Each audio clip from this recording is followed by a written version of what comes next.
The sound of rain hammering against wooden boards woke Xavier Hawkins from a restless sleep. And when he heard the soft whimper coming from his barn, every instinct told him to reach for the rifle beside his bed.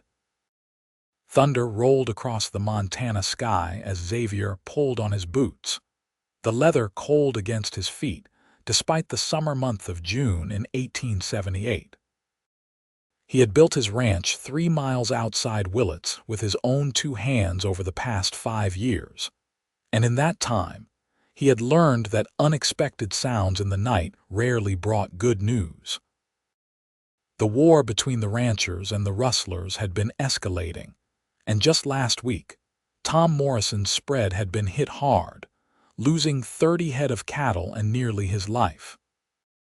Xavier grabbed his rifle and stepped into the downpour, his hat doing little to keep the rain from soaking through his shirt. The barn loomed ahead, its familiar outline somehow menacing in the flashes of lightning that split the sky. He pushed open the heavy door, raising the rifle as he stepped inside, water dripping from his clothes onto the hay-strewn floor. Another sound, barely audible over the rain pounding on the roof. A shaky breath, coming from the far corner near where he kept the spare saddles and blankets. Xavier moved forward slowly, his eyes adjusting to the darkness broken only by the occasional flash of lightning through the cracks in the walls. What he found was not a rustler or a drifter looking to steal his horses. Huddled between 2 hay bales, wrapped in what appeared to be a torn and muddy blanket, was a woman. Her dark hair was plastered to her face, and her clothes were little more than rags. She looked up at him with wide eyes that held equal parts fear and defiance, her body trembling from cold or terror or both. Xavier lowered his rifle immediately. "I am not going to hurt you." The woman did not move, did not speak. She simply stared at him as if waiting for the inevitable violence that her eyes suggested she had become all too familiar with. He took a slow step back, setting the rifle against the wall far from both of them. "You are safe here. I promise you that." Xavier kept his voice low and steady, the same tone he used with frightened horses. "Let me get you something dry and some food. You look half frozen." Still no response, but he saw her eyes flick toward the door, calculating if she could make it past him. She would not get far in her condition, and they both seemed to know it. Xavier moved slowly to the storage chest where he kept extra supplies, pulling out a heavy wool blanket that was actually dry and clean. He approached her carefully, holding it out at arm's length. "Here. That one you have is soaked through." For a long moment, she did not move. Then, with movements that spoke of bone-deep exhaustion, she reached out and took the blanket from his hands. Her fingers brushed his for just a second, and he felt how ice-cold her skin was. "Thank you," she whispered, and something in those 2 simple words, spoken so quietly he almost missed them beneath the rain, struck him directly in the chest. There was such profound relief in her voice, such genuine gratitude for this smallest of kindnesses, that Xavier knew instantly she had been running from something terrible. He nodded, stepping back to give her space. "I am going to go up to the house and get some hot coffee and food. Will you still be here when I get back, or are you going to run?" She pulled the dry blanket around her shoulders, and he saw her properly for the first time in the next flash of lightning. Despite the dirt and exhaustion, she was young, probably no more than 22 or 23 to his 26 years. There was a purple bruise blooming along her cheekbone and cuts on her hands that looked recent. "I will be here," she said, her voice stronger now but still barely above a whisper. Xavier believed her. He grabbed his rifle more out of habit than need and jogged back through the rain to his house. Inside, he stoked the fire in the stove and put coffee on to boil, then quickly assembled a plate of cold chicken, bread, and some of the preserves his neighbor Sarah Miller had brought by last month. He found a clean shirt of his own and a pair of trousers that would be far too big but at least dry. When he returned to the barn, she was exactly where he had left her, though she had moved closer to the small lantern he kept hanging on a post. In its dim light, he could see more details that made his jaw tighten with anger not directed at her, but at whoever had left her in this state. "Here," he said, setting down the food and coffee on a barrel he dragged over. "It is not much, but it is hot and it is yours." She looked at the food like she could not quite believe it was real, then up at him with those dark eyes that seemed to search his face for deception. Finding none, she reached for the coffee first, wrapping both hands around the tin cup as if the warmth alone was worth more than gold. "I am Xavier Hawkins," he said, settling himself on another barrel a respectful distance away. "This is my ranch. You are welcome to stay in the barn tonight, or I have a spare room in the house if you prefer." She took a sip of coffee, and he saw her eyes close briefly in relief at the heat of it. "Zadie Sullivan," she said finally, "and the barn is fine. I do not want to impose more than I already have." "You are not imposing." Xavier watched as she set down the coffee and picked up the bread, eating it slowly as if she had forgotten how to chew. "How long has it been since you have eaten?" "2 days, maybe 3. Zadie said it matter-of-factly without self-pity. "I lost track." "Where are you running from?" Her hand stopped halfway to her mouth, and the fear flashed back into her eyes. "What makes you think I am running?" A woman does not end up alone in a stranger's barn during a storm, half-starved and beaten, unless she is running from something. Xavier kept his voice gentle. "I am not going to make you go back. I just want to know if whoever hurt you is going to show up on my land looking for you." Zadie set the bread down, her appetite apparently gone despite her hunger. "My uncle," she said quietly. "Silas Sullivan. He runs a saloon in Helena. After my parents died last year, I went to live with him. He was kind at first, but then he started talking about how I needed to earn my keep. He wanted me to work upstairs, if you understand my meaning." Xavier understood perfectly, and his hands clenched into fists. "You refused." "I refused. So he decided if I would not work for him willingly, he would sell me to a man named Dutch Carver who runs girls in several towns across the territory. Dutch came to collect me 3 days ago." Her voice was steady, but Xavier could see the tremor in her hands. "I fought him, got away during a stop to water the horses. I have been walking and hiding ever since." "How far did you come?" "Helena is about 40 miles northeast. I did not stay on the roads much. I was afraid they would come after me." Xavier nodded slowly, his mind already working through the implications. Dutch Carver was a name he knew, a man whose business was exploitation and misery. If he had paid for Zadie, he would want his property back, and he would have the manpower to search for her. "You cannot stay in the barn," Xavier said, making a decision. "If they come looking and find you out here, I cannot protect you as well. The house has locks on the doors and windows that can see in 3 directions. You will take the spare room. I cannot ask you to put yourself in danger for me. You do not even know me. You did not ask. I am offering." Xavier stood up, picking up the dry clothes he had brought. "And I have a pretty good sense of people. You are in trouble through no fault of your own, and I will be damned if I am going to turn you out to face those men alone." Zadie looked up at him, and in her eyes he saw a war between hope and disbelief. "Why would you help me?" "Because it is the right thing to do," Xavier said simply. "And because when I was younger and stupid, I got myself into some trouble down in Wyoming. A man I had never met before helped me when he had no reason to, asked nothing in return, and probably saved my life. I have been looking for a way to pay that kindness forward ever since." She studied his face for a long moment, then nodded. "All right." but just until I can figure out where to go next. I will not be a burden to you." "You are not a burden. Now come on. Let's get you inside where it is warm and dry." Xavier led her through the rain to the house, noting how she moved stiffly as if her whole body ached. Inside, he showed her to the spare room, which was small but clean, with a real bed and a window that looked out toward the mountains. "There is a wash basin and fresh water in the pitcher," he said, setting the dry clothes on the bed. "These will be far too large, but they are clean and dry. The door has a lock on the inside if it would make you feel safer." Zadie looked around the room as if she had never seen anything so fine, though it was just a simple ranch house bedroom.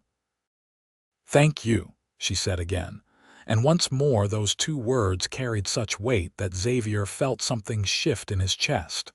"You are welcome. I will be right down the hall if you need anything. We can talk more in the morning when you have rested." He left her there and returned to his own room, but sleep did not come easily. Instead, he lay awake listening to the storm and thinking about the frightened woman now sleeping under his roof. He had meant what he said about helping her, but he had not expected the protective surge that had risen in him when she spoke of what her uncle had tried to do. Xavier had always had a strong sense of right and wrong, but this felt personal in a way he could not quite explain. When dawn broke clear and bright, as if the storm had washed the world clean, Xavier rose and started breakfast. He was frying eggs and bacon when Zadie emerged from the spare room wearing his oversized clothes, her hair still damp but no longer caked with mud. In the morning light, he could see that beneath the bruises and exhaustion, she was lovely in a way that had nothing to do with conventional beauty, and everything to do with the strength he could see in the set of her jaw and the directness of her gaze. "Good morning," he said, trying not to stare. "I hope you slept well." "Better than I have in months," Zadie admitted. "That bed is the most comfortable thing I have felt in a long time." Xavier smiled and gestured to the table. "Sit. Breakfast is almost ready." They ate together as the sun rose higher, and Xavier found himself studying her when he thought she was not looking. There was something about Zadie that drew him in, a combination of vulnerability and fierce independence that he found himself admiring. She ate with better appetite than the night before, and he was glad to see some color returning to her cheeks. "I have been thinking," Xavier said as he poured them both more coffee. "If Dutch Carver is looking for you, he will likely check the surrounding ranches and towns. Willits is small enough that a stranger asking questions will be noticed, which works in our favor. But we need a story in case anyone comes around." Zadie set down her fork. "What kind of story?" "We could say you are my cousin, come from back east to keep house for me. It is not uncommon for unmarried men out here to have female relatives come help with the domestic work. It would explain your presence without raising suspicions." "That could work," Zadie said slowly. "Though I should warn you, I am not much of a housekeeper. My mother tried to teach me, but I was always more interested in other things." "What kind of things?"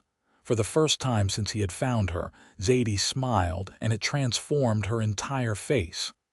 "Books, mostly. My father was a teacher before he died. He had a whole library, taught me to read when I was 4. I used to help him sometimes, teaching the younger children their letters." Xavier felt his own smile growing. "I have some books here, not many but a few. You are welcome to them. You read." "My mother insisted on it.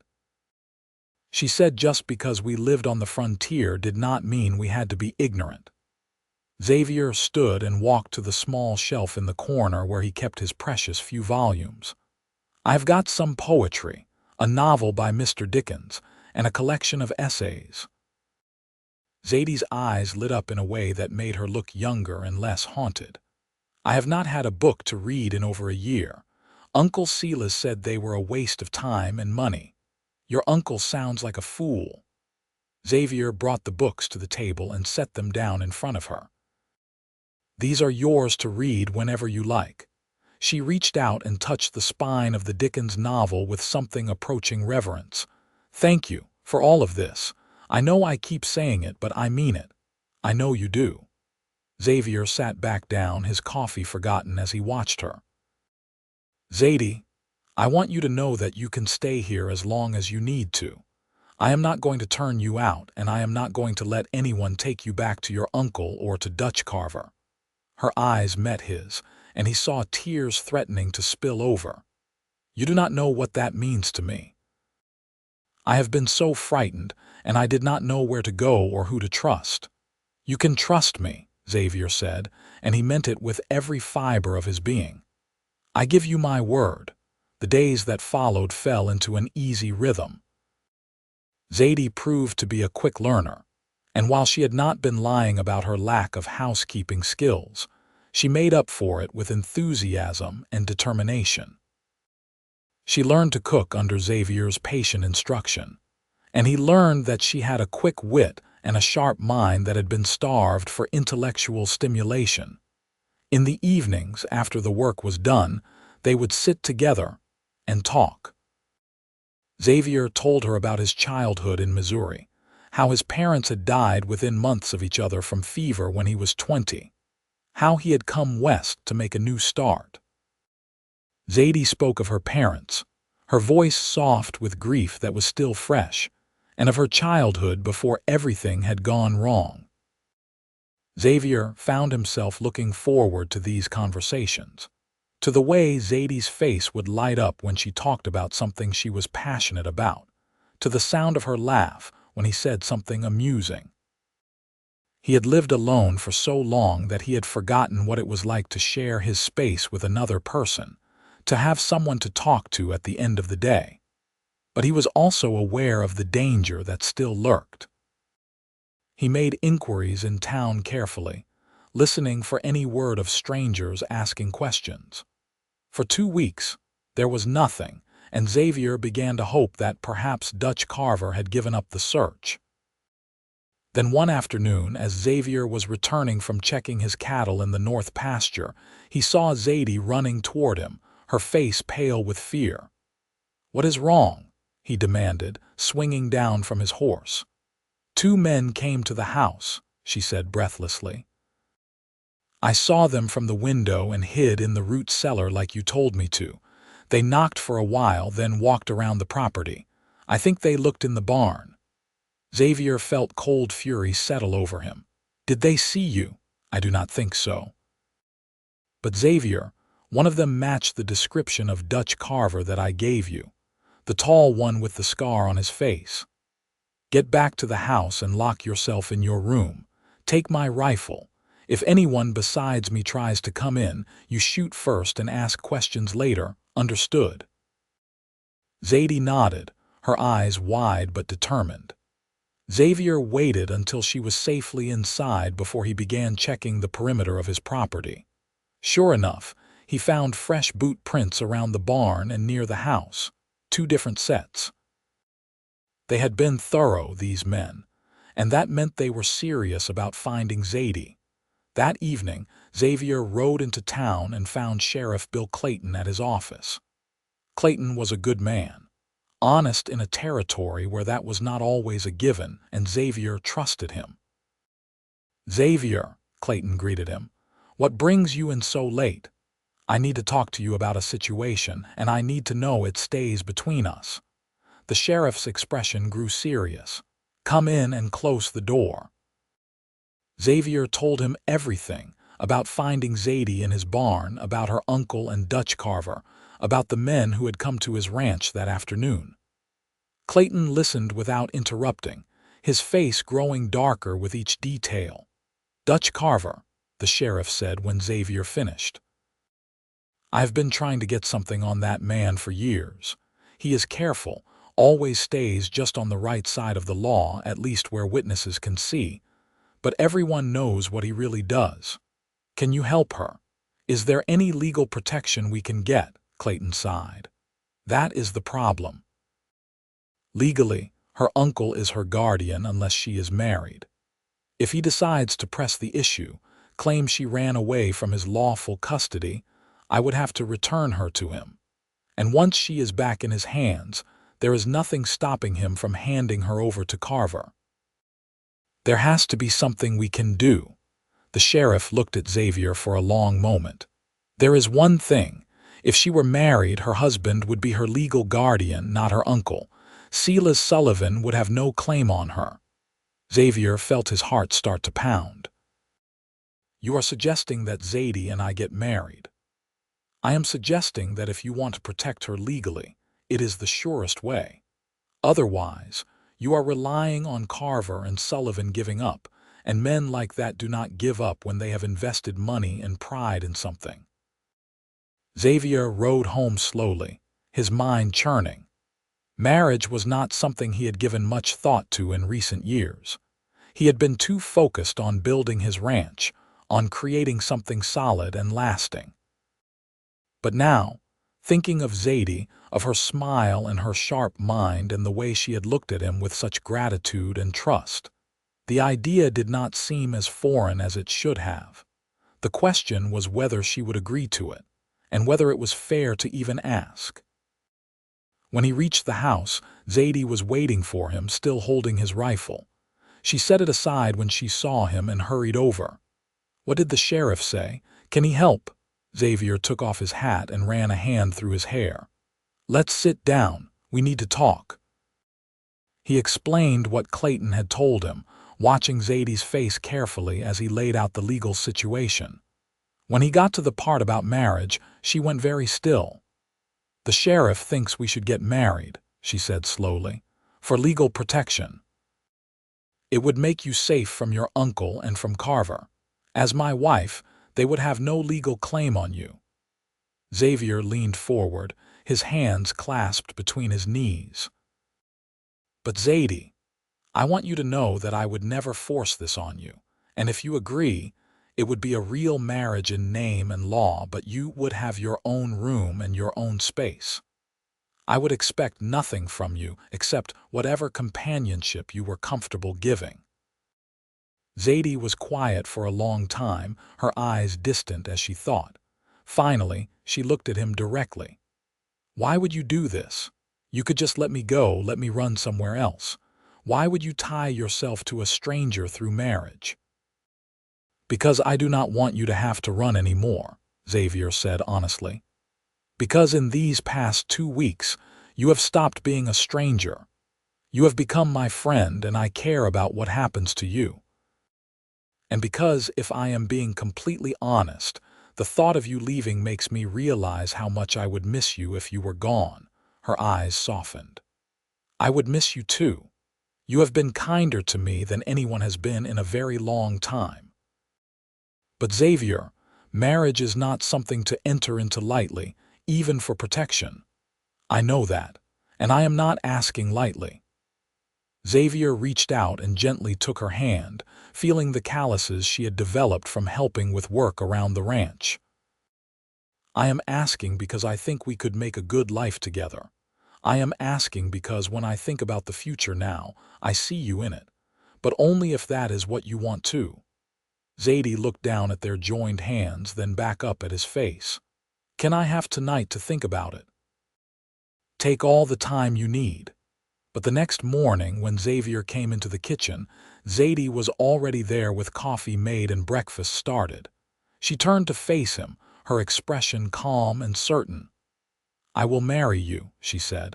Not just for protection, though I am grateful for that. But because you are right.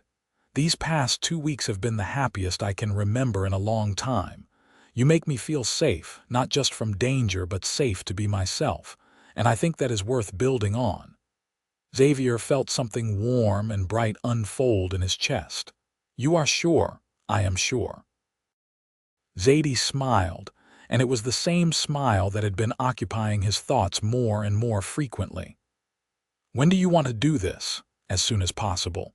Today, if the preacher is available. They rode into Willits together that morning, and Xavier was acutely aware of Zadie sitting beside him on the wagon bench. her shoulder occasionally brushing his as they hit ruts in the road.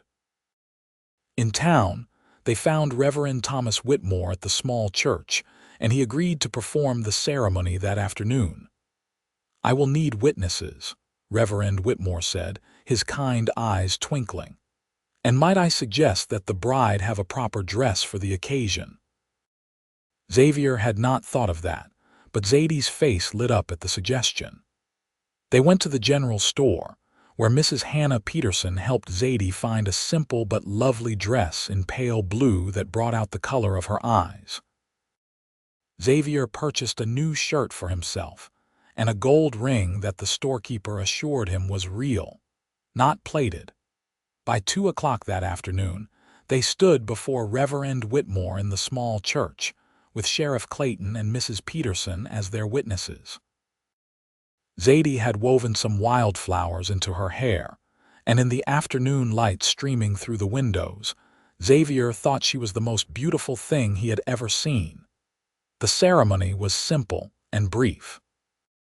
When it came time for Xavier to repeat his vows, he looked into Zadie's eyes and meant every word. "I, Xavier Hawkins, take you, Zadie Sullivan, to be my lawfully wedded wife. I promise to protect you, to honor you, and to be faithful to you for all the days of my life." Zadie's voice was steady and clear as she repeated her own vows, and when Xavier slipped the ring onto her finger, her smile was brilliant.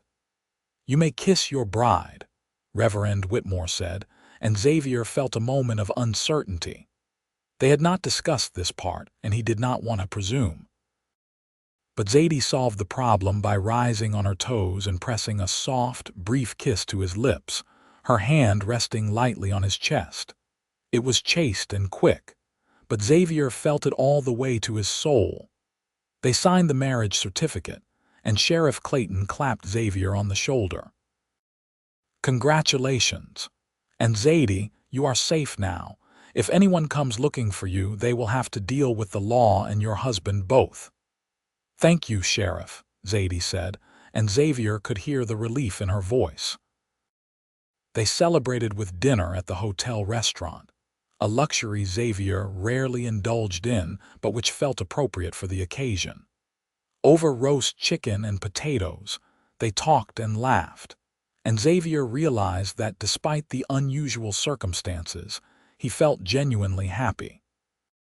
He had gained not just a wife in name, but someone he truly cared about and wanted to build a life with. As they rode home under a sky full of stars, Zadie leaned against his shoulder. "Thank you," she said quietly, "for everything. You do not have to keep thanking me, I know, but I want to." At the house, there was a moment of awkwardness as they both stood in the main room, suddenly uncertain of what happened next. Xavier cleared his throat. "Nothing has to change," he said. "You still have your room and I will stay in mine. We can take this as slow as you need." Zadie looked at him, her expression thoughtful. "Xavier, we are married now, really married, and while I appreciate your consideration, I do not want you to feel like you cannot share your own house properly. I just do not want to make you uncomfortable. You do not." She stepped closer, reaching up to touch his face gently. "I meant what I said in the church. I want to build a life with you. Maybe we can start by just sitting together for a while. I am not ready for everything that marriage traditionally means, but I would like to be near you." They sat together on the porch, watching the stars and talking quietly. Xavier put his arm around her shoulders and she leaned into him, fitting perfectly against his side. It felt natural and right, and when they finally went inside to their separate rooms, Xavier lay awake thinking about how his life had changed in such a short time. He had found a woman sheltering in his barn, frightened and alone. Now she was his wife, and he was beginning to realize that what he felt for her was growing into something deeper than friendship or protectiveness. He was falling in love with Zadie, with her strength and her intelligence, and the way she had chosen to trust him, despite everything she had been through. The question was whether she felt the same way, or if this would always be just an arrangement born of necessity. Over the next few weeks, Xavier got his answer in 100 small ways. The way Zadie would smile when she saw him coming in from the fields. The way she started reaching for his hand when they sat together in the evenings. The way she would ask his opinion on things and actually listen to his answers. And the way she challenged him when she disagreed, sparking debates that left them both laughing. One evening, about a month after their wedding, they were washing dishes together after supper when Zadie suddenly turned to him. "I have been thinking," she said. "About us." Xavier's heart started to beat faster. "What about us?" "I do not want to sleep in separate rooms anymore." She said it firmly, but he could see the faint blush on her cheeks. "I want to be your wife in truth, Xavier, if you want that too." He set down the dish he had been drying and turned to face her fully. "Zadie, I have wanted that since the day we got married, maybe even before. But I did not want to push you. You are not pushing. I am choosing." She reached up and put her arms around his neck. "I am choosing you, Xavier Hawkins, not because I need protection or have nowhere else to go, but because I love you." Xavier felt his breath catch. "You love me." "I love you," Zadie repeated, her eyes shining. "I did not expect it to happen so fast, but it did. You are the best man I have ever known, and I want to really be your wife." "I love you too," Xavier said, and then he was kissing her, properly this time, pouring all of his feelings into it. Zadie kissed him back with equal fervor, her fingers threading through his hair, and when they finally broke apart, they were both breathless. That night, Xavier carried her to his room, and they became husband and wife in every sense of the word. It was tender and sweet, and afterward, as Zadie lay in his arms with her head on his chest, Xavier thought that he had never been happier in his entire life. "I was so scared that night in the barn," Zadie murmured. "I thought you might hurt me or turn me away. I never imagined I would end up here like this." "Neither did I," Xavier admitted, pressing a kiss to her hair. "But I am grateful every day that you chose my barn to shelter in." She laughed softly. "So am I." The seasons changed, and with them, the ranch prospered. Zadie proved to be an invaluable partner, not just in the house but in the running of the ranch. She had a head for figures and helped Xavier keep better books than he had ever managed on his own. She also had a way with the horses that surprised them both, gentle and patient in a way that made even the most skittish animals trust her. News eventually reached them that Dutch Carver had been arrested in Wyoming on charges of kidnapping and forced prostitution. Several of the women he had victimized had come forward, and he was sentenced to 20 years in prison. Zadie Sullivan, facing questions about his role in selling his own niece, had fled Helena and was rumored to be somewhere in California, unlikely to ever return. "It is really over," Zadie said when Xavier told her the news. "I am really safe." "You are safe," Xavier confirmed, pulling her close. "And you are loved. Do not ever forget that." "I could never forget that. You remind me every day." Winter came, and with it the confirmation that Zadie was pregnant. She told Xavier on Christmas morning, her face glowing with joy and nervousness. "A baby," Xavier repeated, his voice full of wonder. "We are going to have a baby in late spring, the doctor thinks. Are you happy?" Happy did not begin to cover it. Xavier picked her up and spun her around, making her laugh and protest that he would make her dizzy. "I am overjoyed. You have made me the happiest man in Montana." Their son was born in May of 1879, during a warm spring rain that reminded Xavier of the night he had first found Zadie in his barn. He was healthy and loud, with dark hair like his mother and his father's gray eyes. They named him James, after Xavier's father. Watching Zadie with their son, seeing the tenderness in her face as she nursed him and the fierce protectiveness in her eyes, Xavier fell in love with her all over again. She was an amazing mother, patient and loving, and she sang to James every night in a sweet voice that Xavier never tired of hearing. As James grew from baby to toddler, the ranch continued to thrive. Xavier expanded his herd and built a new barn with James's help, the little boy following his father everywhere and chattering constantly. Zadie taught him his letters when he was just 3, the same age her own father had started teaching her, and James took to learning with enthusiasm. In the fall of 1882, Zadie gave birth to twins, a boy and a girl. They named the boy Daniel and the girl Rose, and the house that had once seemed so empty to Xavier was now full of noise and love and life. 5 years ago I was alone, Xavier said one evening as they sat on the porch, watching their 3 children play in the yard. Now look at us, 3 beautiful children, a successful ranch, and you. Me most of all, I hope, Zadie teased, leaning into him. You most of all, always. Xavier kissed her temple. You changed everything, Zadie. From that first night when you whispered thank you in the barn, you changed my entire life. You changed mine too. You saved me, gave me a home and a family, gave me love when I thought I would never have it. She turned to look at him, her eyes serious. I know we started this marriage out of necessity, but it has become the best thing that ever happened to me. To me too, Xavier said. I love you more every day, and I love you. They sat together in the fading light, their children's laughter filling the air, and Xavier thought about the path that had led them here. A storm, a frightened woman in his barn, and 2 words that had changed everything. Thank you. The years continued to pass in a blur of happiness and hard work. James grew tall and strong, with his father's sense of responsibility and his mother's quick mind. Daniel was quieter, thoughtful, with a love of animals that made him a natural rancher. Rose was fierce and independent, always wanting to do everything her brothers did and usually succeeding. Zadie and Xavier's love only deepened with time. They weathered hardships together, bad winters and dry summers, sickness and worry, but they faced it all as a team.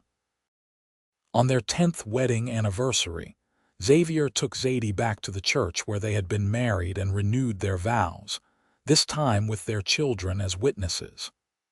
I, Xavier Hawkins, promise to continue loving you, Zadie Hawkins, for all the days of my life. You are my partner, my best friend, my love. Thank you for saying yes to me all those years ago. Zadie's vows were equally heartfelt, and when they kissed, their children cheered. More years passed and more blessings came. 2 more children, another daughter named Alice in 1885 and a final son named Thomas in 1888. The house had to be expanded twice to accommodate their growing family, and Xavier built it with his own hands, helped by his sons. 6 children, Zadie said one night as they lay in bed, their youngest finally asleep after a bout of teething. We have certainly been blessed, we have, Xavier agreed. Though I think we can safely say our family is complete now, Zadie laughed. I certainly hope so. I am not as young as I was. You are just as beautiful as the day I married you, Xavier said, and he meant it. There was gray in Zadie's hair now and lines around her eyes from years of smiling, but to him she was perfect. Flatterer, she said fondly, snuggling closer. But I will not complain about the compliments. They raised their children with love and discipline, teaching them to work hard and to treat others with respect. James took over more and more of the ranch work as Xavier grew older, showing himself to be a capable and fair-minded young man. Daniel worked alongside his brother, and the 2 of them made a formidable team. Rose proved to have her mother's love of learning, and Zadie taught her everything she knew, then arranged for her to attend a school for young ladies in Helena, the very town Zadie had fled from so many years before. But Helena was different now. Or perhaps Zadie was different. no longer running but walking in with her head high as the wife of a successful rancher and the mother of 6 children. Alice was gentle and artistic, always drawing and painting, and Thomas was still young enough that his path was unclear, though he showed signs of being as stubborn as his father and as clever as his mother.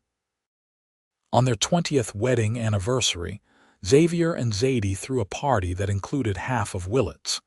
Friends and neighbors came to celebrate with them, and there was dancing and food and laughter. As Xavier danced with his wife under the stars, he thought back to that rainy night so long ago. "What are you thinking about?" Zadie asked, following his gaze up to the sky. "About how lucky I am. About how a storm and a frightened woman in my barn led to all of this."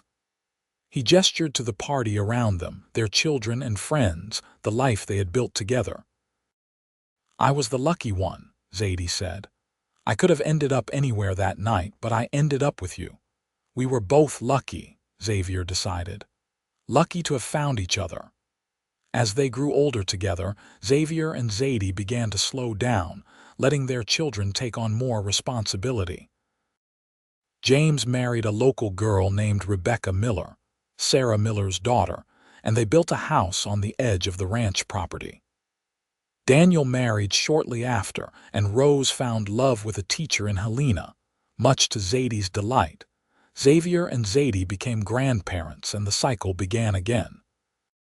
They watched their grandchildren with the same love and wonder they had felt for their own children, telling them stories and spoiling them in the way that grandparents do. On quiet evenings, Xavier and Zadie would sit on their porch, the same porch where they had sat so many times over the years, and watch the sun set over the Montana mountains. Their hands would be clasped together, weathered and worn by years of work, but still fitting together perfectly. "Do you have any regrets?" Xavier asked one such evening when they were both in their 60s and their children were grown with families of their own. Zadie thought about it for a moment, then shook her head. "Not a single one, No, you gave me the best life I could have imagined." "We gave each other the best life," Zadie corrected gently. "It was always both of us, Xavier, from that very first night." He brought her hand to his lips and kissed it. "From that very first night," he agreed. They lived to see all 6 of their children married and settled. They saw grandchildren grow and some of them marry as well, bringing great-grandchildren into their lives. The ranch prospered under James and Daniel's management, growing larger and more successful than Xavier had ever dreamed possible. In their final years, Xavier and Zadie were content. They had lived full lives, loved deeply and been loved in return. They had built something lasting, not just in property and success, but in the family they had created and the love they had shared. Xavier passed away first on a quiet autumn morning in 1910, with Zadie holding his hand and their children gathered around. His last words were, "I love you, Zadie. Thank you for everything." Zadie lived 2 more years, surrounded by the family she and Xavier had created. She told stories about their early days together, about the night in the barn and their wedding and the building of their life together. She made sure their grandchildren and great-grandchildren knew the story of how she and Xavier had fallen in love, how a whispered thank you in a barn had changed everything. When Zadie passed in 1912, it was peacefully in her sleep, and her children liked to think that she had gone to join Xavier wherever he was. They buried her next to him on a hill overlooking the ranch with a headstone that read, "Zadie Hawkins, beloved wife, mother, and grandmother." Her courage brought her to his barn. His love made it home. The ranch continued through the generations, passed down through their children and grandchildren. The story of Xavier and Zadie became family legend, told and retold, a reminder of where they had all come from and the love that had started it all. And if sometimes, on stormy nights, The current residents of the old ranch house thought they heard soft laughter coming from the porch, or saw two shadowy figures sitting close together watching the sunset. They smiled and let them be. Xavier and Zadie had earned their eternal happiness, and their love had created a legacy that would last far beyond their own lifetimes. The barn where Zadie had first sought shelter stood for many years, maintained carefully by the family as a reminder of their history. Eventually, when it grew too old and dangerous to keep standing, James made sure to save some of the wood and incorporate it into a new structure, unwilling to let that piece of his parents' story disappear completely. The family grew and spread, but they always came back to the ranch for reunions and holidays. They gathered in the house that Xavier had built and expanded, walking the land he had worked, and they told the story of their grandparents and great-grandparents to each new generation. And always, the story began the same way. On a stormy night in June of 1878, a cowboy named Xavier Hawkins found a frightened woman sheltering in his barn. Her whispered thank you changed everything, for both of them and for all the generations that followed. It was a love story born of kindness and necessity, grown through respect and genuine affection, and lasting long after both of them had passed from this world. Their love had been real and deep and true, the kind of love that people write songs about and tell stories of. They had built a life together from nothing, created a family and a legacy that would endure. And it all started with two simple words, spoken in gratitude and received with compassion: thank you. Those were the words that changed everything, that brought together two souls who might never have found each other otherwise. Xavier Hawkins and Zadie Sullivan, later Zadie Hawkins, who became partners and lovers and best friends, who raised a family and built a legacy and loved each other through decades of life, lived fully and joyfully together. Their story became the foundation of their family, the reminder that love can come from unexpected places and that kindness can change lives. It was a story of the Wild West, of hard work and determination, of overcoming adversity and building something beautiful from difficult circumstances. But most of all, it was a love story. The kind of love that lasts forever, that transcends time and death, that leaves its mark on the world through the people it touches and the lives it creates. Xavier and Zadie's love story was one for the ages, beginning in a barn on a stormy night and lasting through eternity, a testament to the power of compassion, courage, and the choice to love fully and completely. And somewhere, perhaps, they are still together, still holding hands and watching sunsets, still grateful for that stormy night that brought them together, and for every day they had after. Their whispered thank yous to each other, for the life they built and the love they shared, echoing through time as a reminder that the greatest adventures often begin with the smallest acts of kindness, and that true love, once found, never truly dies.